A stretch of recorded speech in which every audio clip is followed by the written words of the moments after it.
Now, still talking government financing, the National Union of Local Government Employees has expressed disappointment over the 6-month delay in implementing financial autonomy for the 774 local government areas, despite a Supreme Court's judgment mandating the direct disbursement of their funds.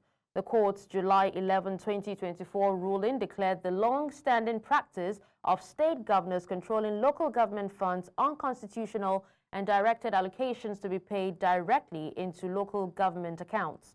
But 6 months later, state governors continue to receive and control these allocations, defying the judgment.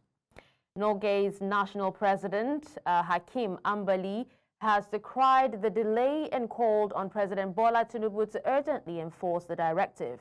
He highlighted assurances from the president and recent developments indicating that direct allocations to local governments would commence by the end of January.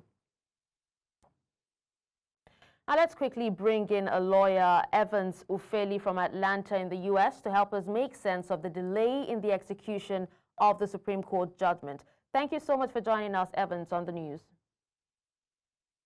Thank you. Good morning. Compliments of the season to you. Now, go ahead and tell us, Evans, is there some way a delay of this kind can be justified under the law? No, it's disobedience to an order of court. And this is quite very unfortunate. The court, when it handed down this judgment, clearly stated that it takes effect from the moment the judgment was delivered. There was no date put forth in the future for collective adherence and compliance. So the governors, as it stands, are already in contempt of court. And that is unfortunate because these are chief law officers of states that are supposed to uphold the ethics of democracy and enhance, the purpose of governance. But here we, governors, standing as a clog in the wheel of progress, which is to say that they have soiled their oath of office. Because the oath of office, one of the basic lines, the oath of office is allegiance to the Constitution and the laws of the land. Okay, the judgment of the Supreme Court is the law. It's what they call case law. Now, if you are taking an oath of office to defend the Constitution and adhere to the laws of the land, Nigeria, and there's a standing judgment that you're acting in a particular way, you're acting otherwise, it is contempt. All of them are not fit for the character and learning to lead their respective states. Having, failed to do what the law says they should do by pronouncement. I mean, it's unfortunate. And I think that the association and the local government authority should take this up with these governors.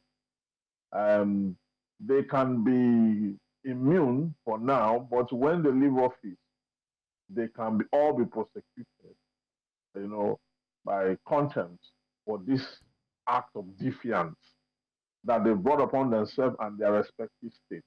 By 6 months after judgment, by now we expected that the local government authority would have been fully autonomous and implementing, grassroots development. But it's unfortunate that what we have is the opposite of what was handed down by the. All right, Evans. Now you talked about, the governors, soiling their oath.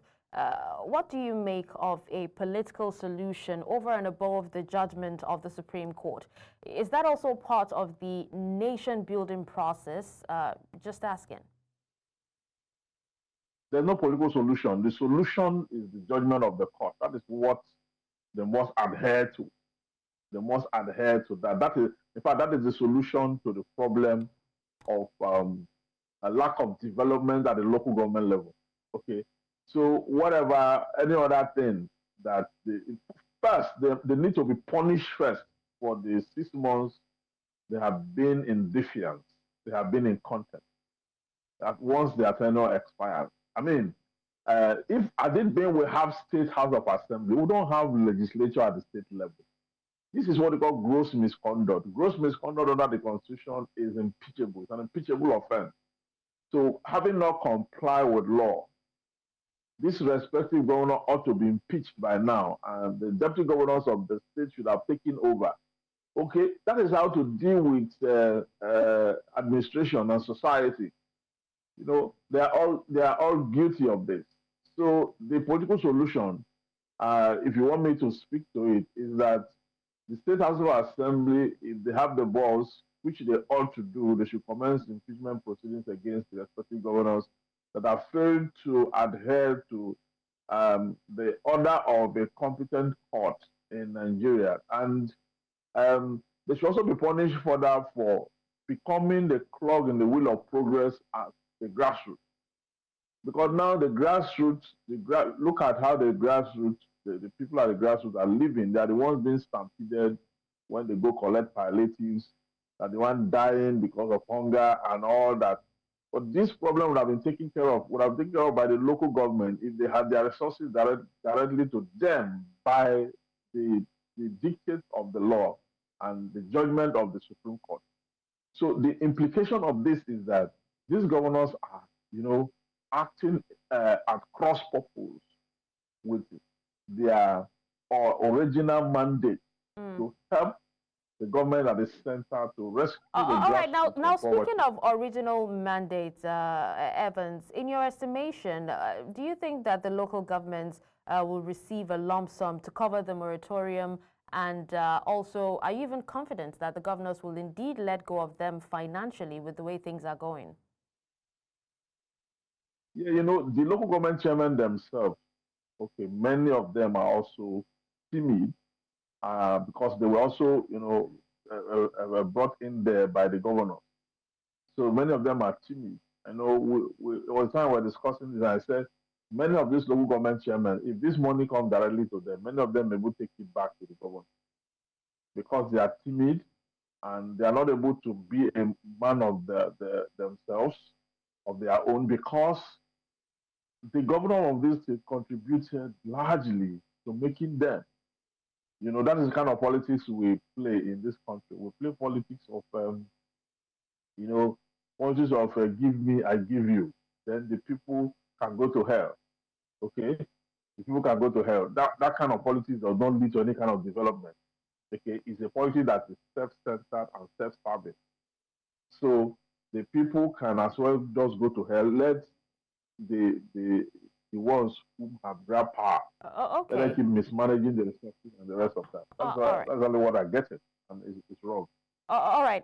Sadly, we would actually have to wrap up here. But thank you so much, Evans, for your time and for speaking to us. You're welcome.